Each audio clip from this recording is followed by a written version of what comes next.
The Arizona sun was a hammer, beating down on the cracked earth until it shimmered. Inside the stagecoach, it was an oven.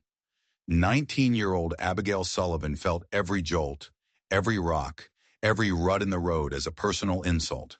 For 3 weeks, this wooden box had been her prison, rattling her bones and her spirit all the way from Boston.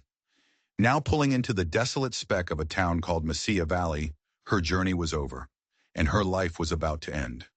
She clutched the letter in her hand, the paper so crumpled and sweat-soaked it was nearly unreadable. Not that it mattered. She knew the words by heart. They were burned into her mind. Her blue traveling dress, once the pinnacle of Boston fashion, was a ruin of dust and grime. Her golden hair, which her mother had spent hours teaching her to curl into perfect ringlets, was a tangled mess plastered to her forehead. And on her left cheek, a deep purple bruise bloomed like a poison flower. A parting gift from her stepfather. The stagecoach groaned to a halt, the sound of grinding wood a final, mournful cry. This was it, the trading post, the end of the line. Her heart hammered a frantic rhythm against her ribs, a trapped bird desperate for escape.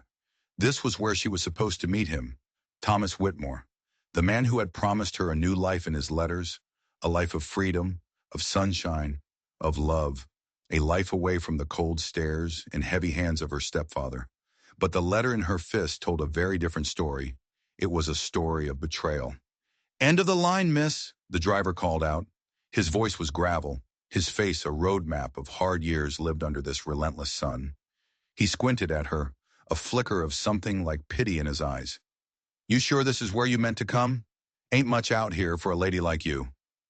Abigail couldn't speak. She could only nod, a tiny jerky movement.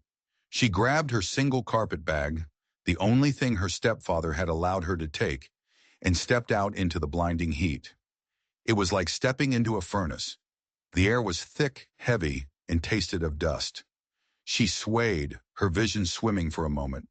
The stagecoach didn't wait. With a crack of the whip and a jangle of harnesses, it pulled away, leaving her in a choking cloud of dust. And then she was alone. Utterly, terrifyingly alone. Her eyes fell to the letter one last time, the cruel words swimming before her tear-filled eyes. "Miss Sullivan, I regret to inform you that my circumstances have changed. I have taken another wife, a woman more suited to frontier life. I cannot honor our agreement. Do not attempt to contact me. T. Whitmore." The paper slipped from her nerveless fingers and drifted to the ground, and with it, her last shred of composure shattered. She collapsed onto a rough wooden crate, the world dissolving into a blur of tears.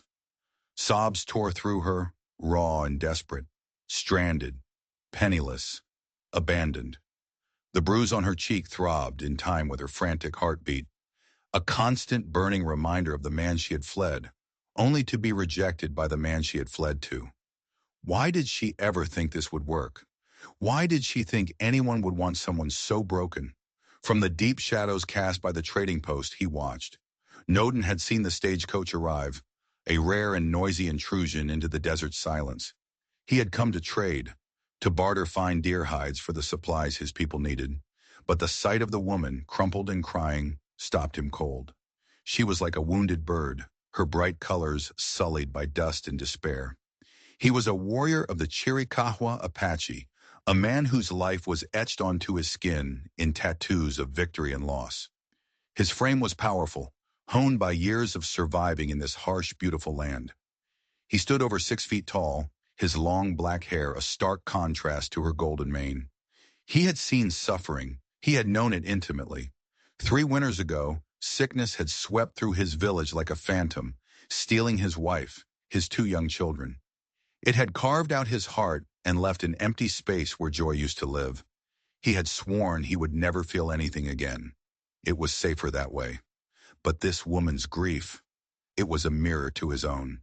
It called to something deep inside him, a dormant ember of compassion he thought had long since turned to ash. He understood her language, the language of the white man, learned from missionaries in a childhood that felt a lifetime away. He watched as she picked up the letter, her hand trembling, and he saw the bruise, the dark, ugly mark on her pale skin. His jaw tightened. He knew that kind of mark. It was the signature of a coward, of a man who used his fists on those weaker than himself. An anger, cold and sharp, cut through his own carefully constructed apathy. He should walk away. He had his own people to think about. This woman was not his concern. She was an outsider, a potential source of trouble. Getting involved was a risk, a foolish risk. But he couldn't move. Her sobs were a silent scream that echoed in the hollow chambers of his own heart. He remained in the shadows, a statue carved from stone and memory, warring with himself. The ghost of his wife whispered warnings in his ear. The faces of his children begged him not to open his heart to pain again. But the woman's tears were a rising tide, threatening to breach the walls he had built around himself. And then he made a choice. He stepped out of the shadows. Abigail flinched as the sun was suddenly blocked. A giant of a man stood before her, his shadow swallowing her whole. She gasped, scrambling back against the wall of the trading post, her heart leaping into her throat. He was unlike anyone she had ever seen. Tall, powerful, his skin the color of the rich desert earth. His dark hair was adorned with feathers, his arms covered in intricate markings. He was an Apache warrior, the kind of man her stepfather had warned her about in terrifying bedtime stories. His eyes, dark and piercing, studied her with an intensity that should have sent her screaming. But it didn't.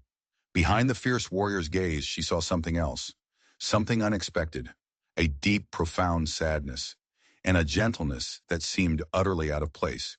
"You are hurt," he said. His voice was a low rumble, his English careful, as if he were retrieving the words from a distant memory. He nodded towards her bruised cheek. His own face darkened, a storm of controlled anger brewing in his eyes.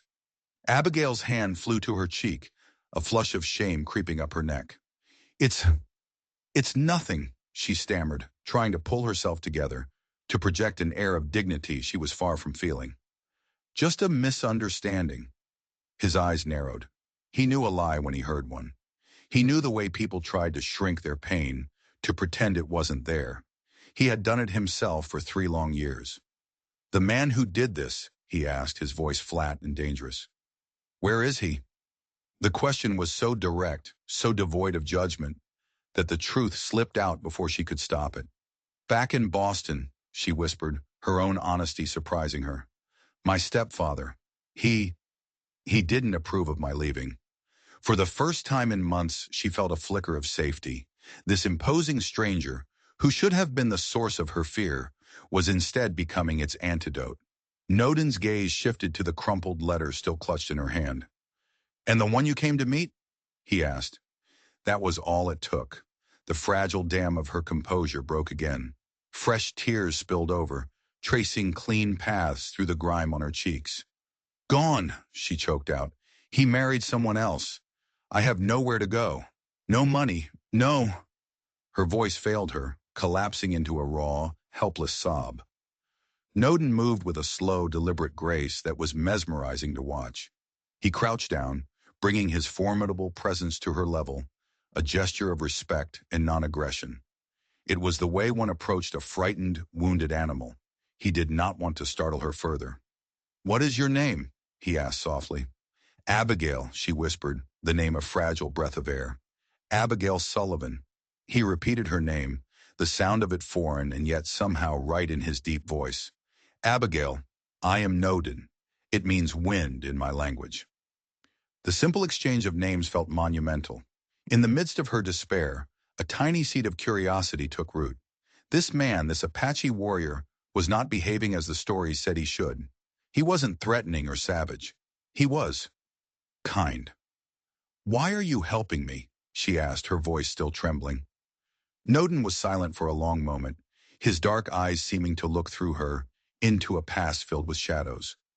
"I know what it is to be alone," he said at last, his voice rough with an emotion he rarely allowed himself to feel. "To have nowhere to belong." The words resonated deep within her soul. He wasn't just offering pity, he was offering understanding. He was speaking of a pain that matched her own, a loneliness that mirrored the vast, empty desert around them. She found herself truly looking at him then, not as a terrifying figure from a storybook, but as a man. His jaw was strong, his cheekbones high, his features a striking combination of fierceness and a strange, mournful beauty. A quiet strength radiated from him, a silent promise of protection that she hadn't felt since her mother died. It drew her in, calming the frantic panic in her chest. "I don't know what to do," she confessed. The admission a heavy weight lifted from her shoulders. "I used every last cent I had just to get here. I can't go back, and I have nowhere to go forward." Snowden rose slowly to his full, impressive height. The afternoon sun haloed him, making him seem even larger than life. He extended his hand to her. It was a large hand, calloused and scarred from a life of hard work and harder fights, but it was held out with a steadiness that was profoundly reassuring. "Come," he said, the single word an invitation, a command, and a promise all at once. Abigail stared at his outstretched hand. Her mind was a whirlwind of confusion and fear. Every rule of propriety, every warning her mother had ever given her, screamed at her to refuse, to run. This was a stranger, an Apache, a man her world had taught her to fear and despise. But what did her world know? Her mother was gone. Her stepfather had beaten her and cast her out. The man who had promised her marriage had abandoned her to die in the desert. Propriety was a luxury she could no longer afford. This man, Snowden, could have kept walking. He could have ignored her tears, left her to her fate. No one would have blamed him. Instead, he had stopped. He had spoken to her with a kindness she hadn't known in years. He had looked at her with eyes that understood her pain. Slowly, hesitantly, she placed her small, trembling hand in his. His grip was firm, his skin warm. He gently pulled her to her feet, his touch surprisingly tender. "Where are we going?" she asked, her voice barely a whisper as she shouldered her meager bag. A ghost of a smile touched Snowden's lips, a rare and beautiful sight. It transformed his stern face, hinting at a warmth he kept hidden deep inside. "Home," he said, and together they turned their backs on the trading post and walked into the vast, unforgiving desert. A strange and potent cocktail of terror and hope surged through Abigail. She was walking into the unknown, placing her life in the hands of a man she had just met, a man who represented everything she had been taught to fear. But for the first time in what felt like an eternity, she wasn't alone. The desert stretched before them, a canvas of harsh beauty and hidden dangers. But with Snowden at her side, it seemed a little less frightening. Maybe, just maybe, salvation didn't always come in the form you expected. The journey was a crucible. 3 hours of walking through a landscape that was both breathtakingly beautiful and brutally unforgiving. The sun beat down relentlessly, and Abigail's city boots, so fashionable in Boston, were no match for the rocky terrain. Her feet quickly blistered, and each step became an exercise in endurance. She stumbled, her ankle twisting on a loose rock, and would have fallen if not for Snowden's strong hand catching her arm.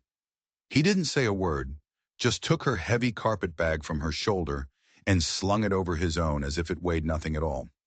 "Thank you," she murmured, her face flushed with a mixture of gratitude and embarrassment. Back home, her delicacy was a prized asset. Here it was a dangerous flaw.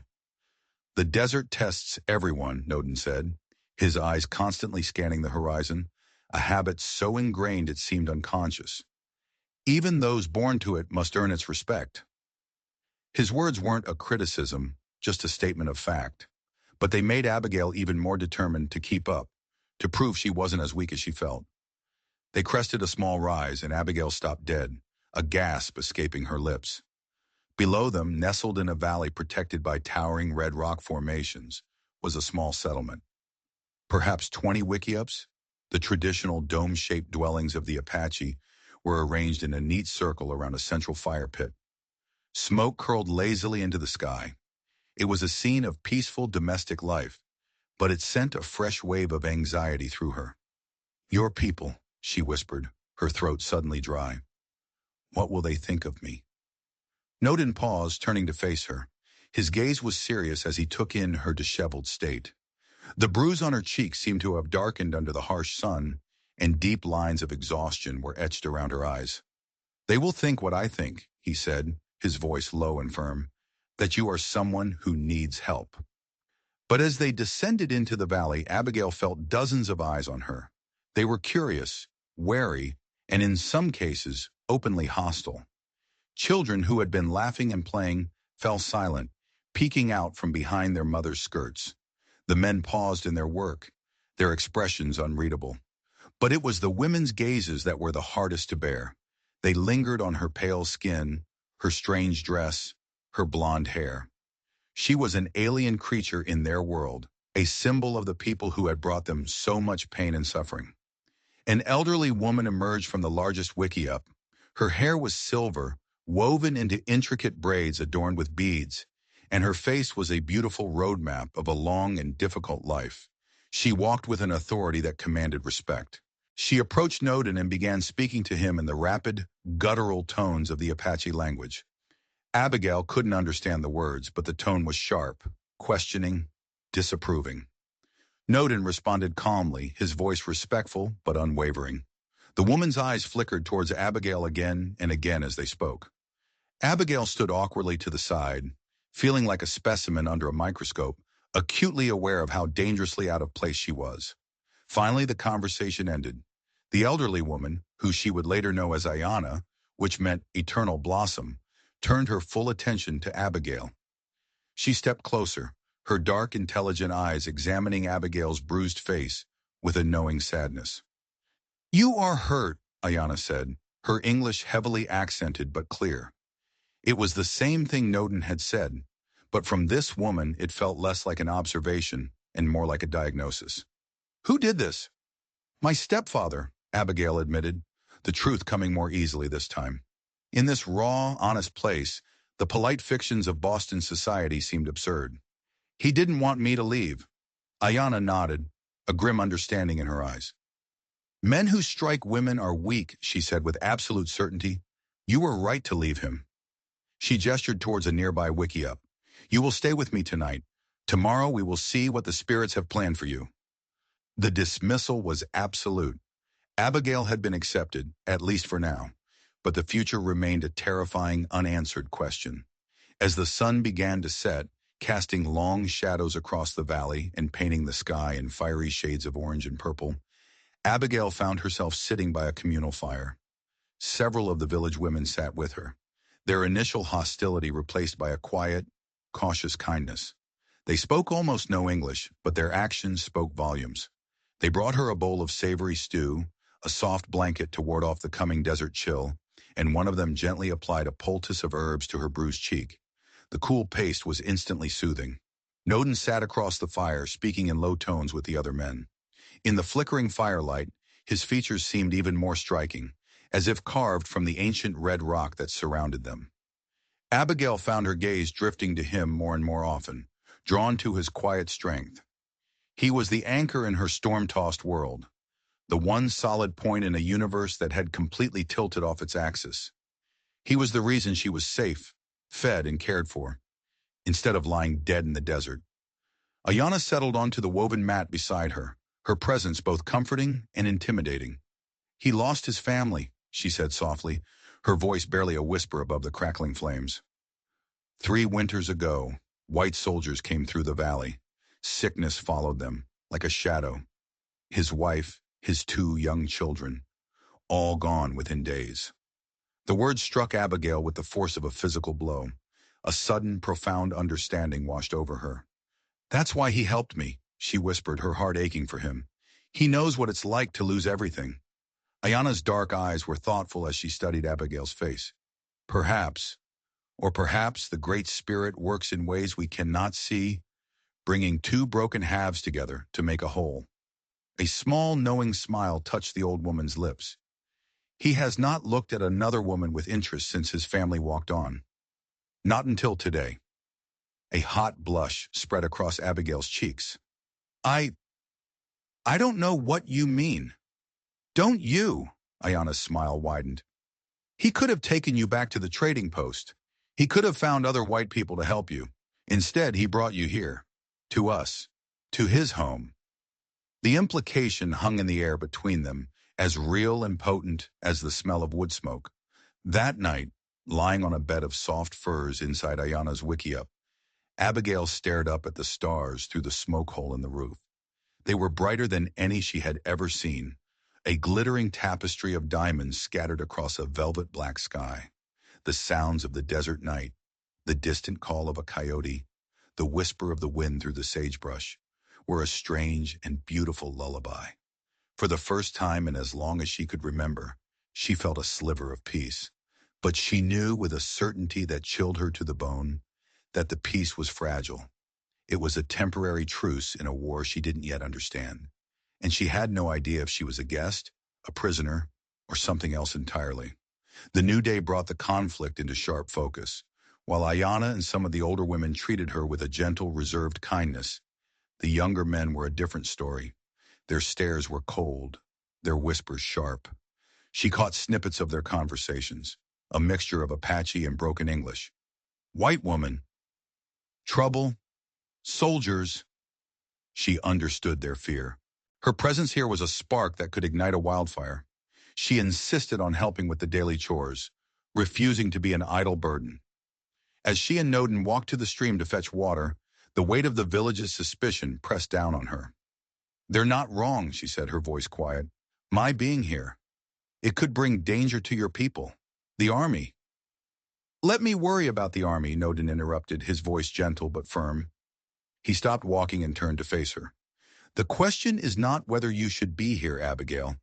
The question is whether you want to be here." She paused, the heavy clay water jug digging into her hands. It was a simple question, but the answer was impossibly complex. "I don't know where else I would go," she admitted honestly. "But just because I want to stay doesn't mean it's the right thing to do." "Is it not?" He stepped closer, his proximity sending a shiver through her. His dark eyes were intense, searching. "The people who should have protected you cast you out. The man who promised you a new life abandoned you.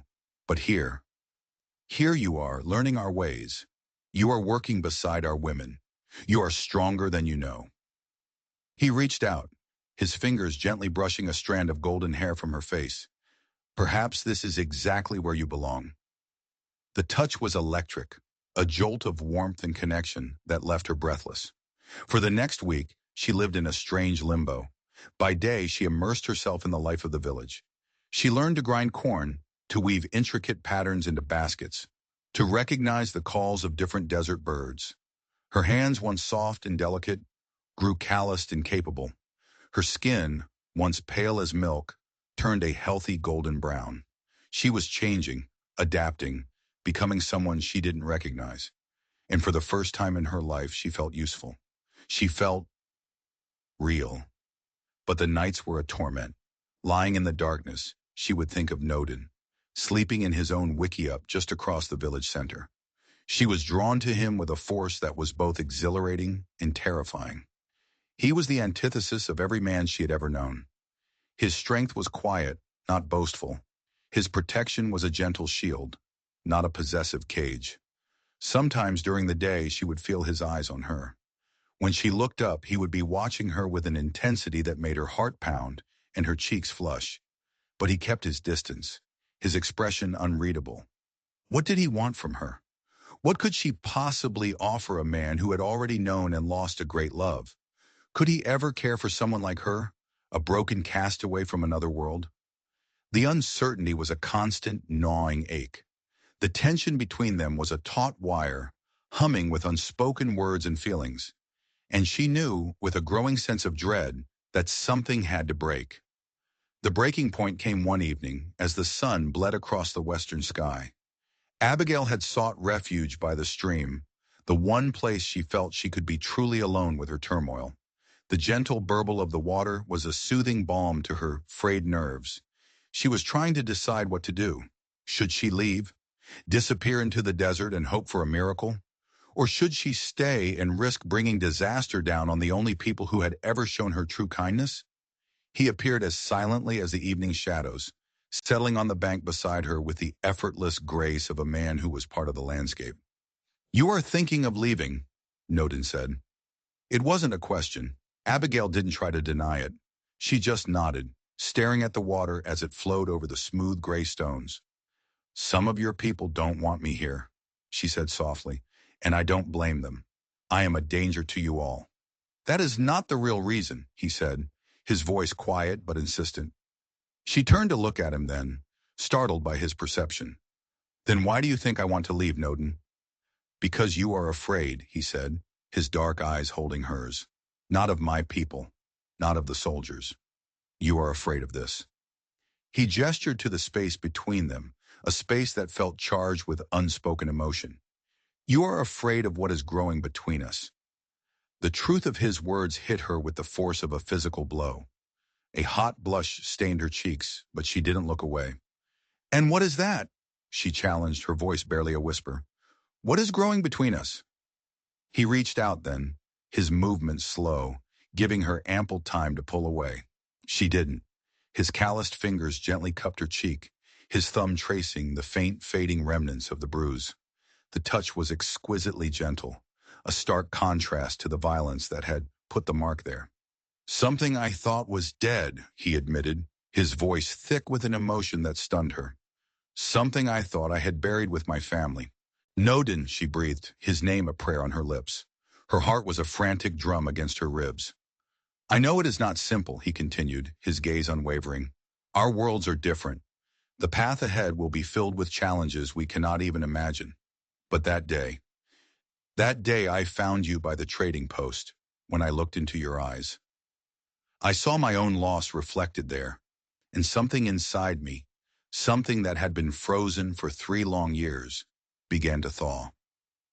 Tears welled in Abigail's eyes, but for the first time, they were not tears of sorrow or fear. They were tears of a profound, overwhelming relief, to be seen, to be truly seen, for all her flaws and all her pain, and not be rejected. It was a gift she had never been given before. I'm scared, she confessed, her voice thick with unshed tears. Not of you, never of you. I'm scared of hoping again. I'm scared of letting myself care, because everything I have ever cared about has been taken from me. Then we will be scared together, he said softly. He leaned in, resting his forehead against hers. Their breath mingled in the cooling desert air. It was in gesture of such profound intimacy, it made her soul ache. But we do not have to be alone anymore. The stars began to appear, one by one, in the darkening sky. And in that moment, Abigail made a choice. It wasn't the safe choice. It wasn't the proper choice. It was the only choice her heart would allow her to make. Yes, she whispered. The single word was a surrender and a victory all at once. Noden pulled back slightly, his eyes searching hers, needing to be sure. Yes? That first day, she explained, her voice gaining strength. When you asked what I would do, you didn't say the words, but I heard the question in your heart. Will you be mine? I wasn't ready to answer then. I was too broken, too afraid. But I'm ready now. She reached up, her hand trembling slightly as she touched his face, marveling at the combination of rugged strength and surprising gentleness she found there. Yes, Noden, I will be yours, if you will have me. A smile broke across his face then, as brilliant and life-affirming as the desert sun rising over the horizon. Always, he said, the word a solemn vow. And then he lowered his head, and his lips met hers. The kiss was not frantic or desperate. It was a kiss of homecoming. It tasted of hope and second chances, of wood smoke and sagebrush. It was a silent promise that their broken pieces could fit together, creating something new, something strong, something beautiful. Around them, the desert sang its ancient lullaby, a song of survival and renewal. They were two souls who had been shattered by life, but here, in this unlikely place, they were beginning to heal. Tomorrow would bring its own battles, but tonight, under a blanket of a million stars, they had found their peace. They had found their home, in each other. 3 months passed. 3 months of a peace so profound, Abigail sometimes feared it was a dream she would wake from. Their love, born in the harshness of the desert, had blossomed like a wildflower, tenacious and beautiful. She had found her place, not just in Noden's heart, but in the life of the village. Her hands were now skilled at weaving and cooking, her ears attuned to the rhythms of the Apache language, which she was learning daily from a patient Ayana. But the desert was a place of sudden storms, and one was about to break over them with a fury neither could have imagined. The morning began like any other. The air was crisp and clean. Abigail was kneeling beside the communal fire, grinding corn with a heavy stone metate, laughing as a young girl named Syl told her a story in a charming mix of Apache and broken English. Noden and the other men had left at dawn with the hunting party. It was peaceful, and then the peace was shattered. A low rumble started, a vibration in the earth that grew steadily louder. It was the sound of thunder, but the sky was a perfect, cloudless blue. "Horses," one of the older women whispered, her face instantly tight with fear. "Many horses." Abigail's blood ran cold. She scrambled to her feet and looked toward the ridge, and her heart stopped. Blue uniforms, a full cavalry patrol, at least 20 men, their rifles glinting in the morning sun. They were led by an officer who sat his horse with an air of grim determination. But it wasn't the soldiers that made her stomach clench with dread. It was the two men riding with them. Even at a distance, she recognized the stout, self-important figure of Marshal Davidson from Mesilla Valley. "Everyone, stay calm," Ayanna commanded, her voice sharp but steady. But Abigail saw the fear in the old woman's eyes. She knew, as they all did, that an armed visit from the cavalry was never a social call. The soldiers rode directly into the center of the village, their horses snorting and kicking up dust, a deliberate act of intimidation. The captain, a man with cold, efficient eyes, scanned the wiki-ups as if they were nothing more than a military objective. Then his gaze found Abigail. Even in her Apache deerskin dress, her blonde hair and pale skin marked her as an outsider. "Miss Abigail Sullivan," the captain called out, his voice sharp and loud, echoing across the now silent village. "I am Captain William Hayes of the 5th Cavalry. You are to come with us, immediately." Abigail stepped forward, her fear a cold knot in her stomach, but she lifted her chin, refusing to be intimidated. "On whose authority?" she demanded, her voice shaking only slightly. Marshal Davidson spurred his horse forward, his face red and sweating under the hot sun. "On the authority of your legal guardian, miss," he puffed, his voice filled with righteous indignation. "Your stepfather, Mr. Carson Sullivan, has filed a formal complaint with the territorial authorities, a complaint regarding your abduction by hostile Indians." The word hit her like a physical blow. "Abduction!" Her voice rose in disbelief and anger. "I was not abducted. I came here of my own free will. These people saved my life." "That's not the story Mr. Sullivan tells," the marshal sneered, pulling a folded document from his coat. "According to his sworn statement, you were coerced from your home under false pretenses and then kidnapped from Mesilla Valley by a band of Apache raiders." He paused for dramatic effect. "He has demanded military intervention to secure your safe return." The lie was so audacious, so complete, it stole her breath. Her stepfather, the man who had beaten her and driven her away, had twisted her escape into a story that painted him as a frantic, worried parent and the Apache as violent savages. He knew exactly what he was doing. He knew that in this territory, the word of a white man against an Indian was all the proof the army needed. "She speaks the truth." The voice came from behind the soldiers, deep and steady. Noden. He and the hunting party had returned, drawn by the commotion. They stood at the edge of the village, armed only with bows and hunting knives, hopelessly outnumbered but standing their ground. "No one forced her to stay," Noden said, his eyes locked on the captain. "She is my guest." Captain Hayes turned his cold gaze on Noden. "And you are Noden of the Chiricahua Apache," he said, not as a question, but as an accusation. "This is my village. These are my people," Noden replied, his stance proud and defiant. "According to our intelligence," the captain said, his voice dripping with condescension, "you're also wanted for questioning about cattle stolen from several ranches in this territory. But that's a secondary matter. Our primary mission is to retrieve Miss Sullivan." The trap was closing. Abigail felt its steel teeth sinking into her. Her stepfather hadn't just invented a story about her kidnapping. He had cleverly, cruelly woven in other crimes, ensuring the military would have every justification to use overwhelming force. This wasn't just about getting her back. This was about destroying the people who had taken her in. "I won't go," Abigail declared, her voice ringing with defiance. She moved to stand beside Noden, a silent declaration of her allegiance. You have no right to force me. Actually, miss, we do, Captain Hayes said, unfolding his own set of papers. As an unmarried woman under the age of 21, you are, by law, under the authority of your legal guardian. We have our orders. We are to escort you back to Boston, by force if necessary. And what of my people? Noden asked, his voice dangerously quiet. His hand had moved almost unconsciously to rest on the hilt of the knife at his belt. What charges do you bring against them?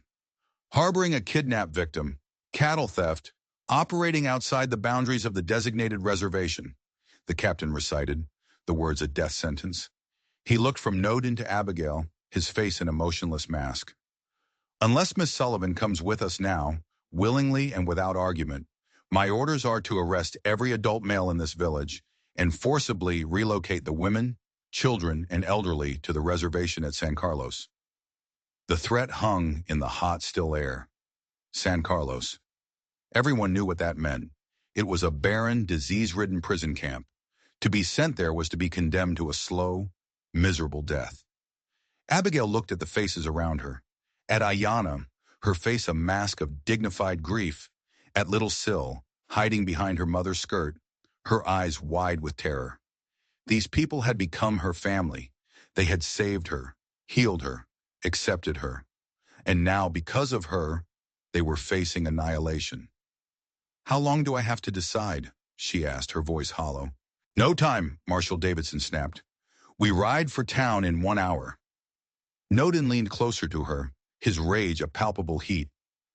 We can fight, he murmured in Apache, the words meant for her alone. She understood enough to know what he was offering. A glorious, hopeless last stand. 20 cavalrymen with repeating rifles against a handful of hunters with bows and knives. It wouldn't be a battle. It would be a slaughter. No, she said, her voice shaking but firm. She switched back to English, wanting the soldiers to hear, to understand. No one else will die because of me. But her mind was racing, desperately searching for a way out, a loophole, a crack in the legal and military wall that was closing in around them. There had to be another way, a way that didn't mean sacrificing her love or her newfound family. And then, like a bolt of lightning in a dark sky, an idea exploded in her mind. It was insane. It was audacious. It was their only chance. She took a deep breath and stepped forward. Captain Hayes, she called out, her voice suddenly clear and strong, filled with an authority that made him turn and look at her.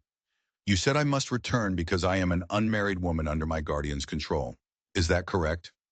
The captain frowned, wary of this sudden change in tactics. That is the law, yes.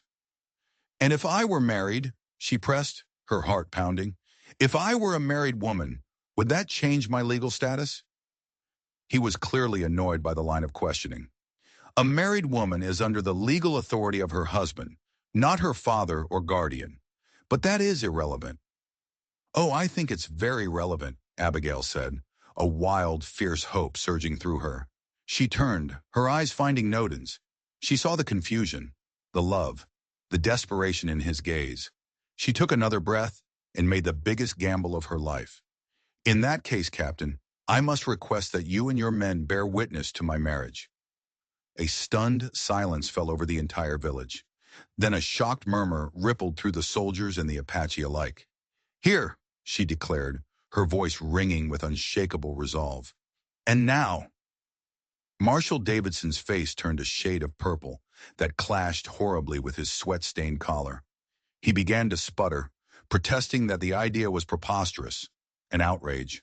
Captain Hayes simply looked dumbfounded, as if a rabbit had just pulled a soldier out of a hat. He stared at Abigail as if she had lost her mind. Miss Sullivan, he said, struggling to maintain his military composure, you cannot possibly be serious. A marriage. To him? He gestured towards Noden as if he were a piece of livestock. A marriage to a hostile Indian? A marriage to the man I love, Abigail corrected him, her voice cold as ice. She did not break eye contact with the captain. A marriage that, once witnessed by you and your men, will be legally binding under the laws of this territory. A marriage that will remove me from my stepfather's authority and place me under my husband's. Snowden was staring at her, a look of profound astonishment on his face. He understood instantly. It was a brilliant, desperate gambit, a legal maneuver so audacious, so unexpected, that it might just work. It would bind them together, not just in love, but in law, creating a shield that even the United States Army might hesitate to break. He stepped to her side, his presence a solid wall of support. "You would do this?" he asked her softly in Apache, his voice filled with awe. "Bind yourself to me, to my life, knowing all the hardships we will face?" "I would do this 1,000 times," she replied in the same language, her heart in her eyes. Then she switched back to English, her voice clear and strong for their audience. "If you will have me as your wife, Snowden." The smile that broke across Snowden's face was like the sunrise. It was a thing of pure, unadulterated joy and love, a light that chased away all the shadows. "Always," he said, the same word he had spoken that first night by the stream, the same word that had sealed their fate. Captain Hayes was in a frantic, whispered conference with Marshal Davidson. The marshal was gesturing wildly, his face a mask of outrage, but the captain seemed to be considering the situation from a purely tactical perspective. Finally, he straightened up in his saddle, his face grim. "Even if we were to recognize such a ceremony," he said, the word dripping with disdain, "and that is a very big if, it does not resolve the other charges against this man and his village." It was the moment Abigail had been waiting for, the next piece of her desperate plan. "And what if those charges were to disappear?" she asked, her voice calm and steady. "What if I could provide proof that my stepfather's claims about cattle theft are just as false as his claims about my kidnapping?" The captain's eyes narrowed. "What kind of proof?" "I have knowledge," Abigail said, choosing her words carefully. "I have knowledge of my stepfather's business dealings, his associates, his connections to certain, less than honest, territorial officials, men who might be highly motivated to create false evidence against an Apache village that happens to be sitting on land they desire. Information," she finished, "that your superiors, who I hear are very interested in rooting out corruption in the territorial administration, might find extremely valuable." It was a colossal bluff. She didn't have documents or ledgers, but she had years of memories, years of sitting silently at the dinner table, while her stepfather and his cronies boasted of their shady land deals, their bribery, their schemes. She was gambling that the threat of exposing a larger network of corruption would be more valuable to the army than persecuting one small Apache village. For a long, tense moment, nobody moved. The only sound was the wind whispering through the valley. Captain Hayes studied her, his cold eyes assessing, calculating. He was a soldier, a man who understood leverage and strategy. He was weighing the value of a rich man's daughter against the value of intelligence that could advance his own career and clean up the territory. "You're saying your guardian is a corrupt criminal?" he stated flatly. "I'm saying my stepfather is a monster who has framed innocent people to cover his own crimes," Abigail replied without flinching. "And I am willing to give a full, detailed testimony to the proper authorities. But I will only do so as a free woman, as Snowden's wife." The standoff stretched on. The fate of everyone in the valley hung on the captain's next words. Finally, a decision flickered in his eyes. He sighed, a long, weary sound of a man who had seen too much absurdity in his career. "Chaplain Morrison," he barked. A young, nervous-looking soldier edged his horse forward. "Sir, you are qualified to perform and witness a field marriage. Are you not, Chaplain?" "Well, yes, sir, but under the circumstances." "There will be no buts," the captain cut him off, his voice final. "If Miss Sullivan is insistent on this course of action, then we will witness it. We will make it official. Then, Mrs. Snowden," he said, looking directly at Abigail, "you will give us your testimony, and we will see about these other charges." And so, in the center of an Apache village, surrounded by 24 heavily armed cavalrymen and 100 bewildered native people, the most unlikely wedding in the history of the Arizona Territory took place. Chaplain Morrison, his hands trembling as he held his military-issue Bible, stood before them.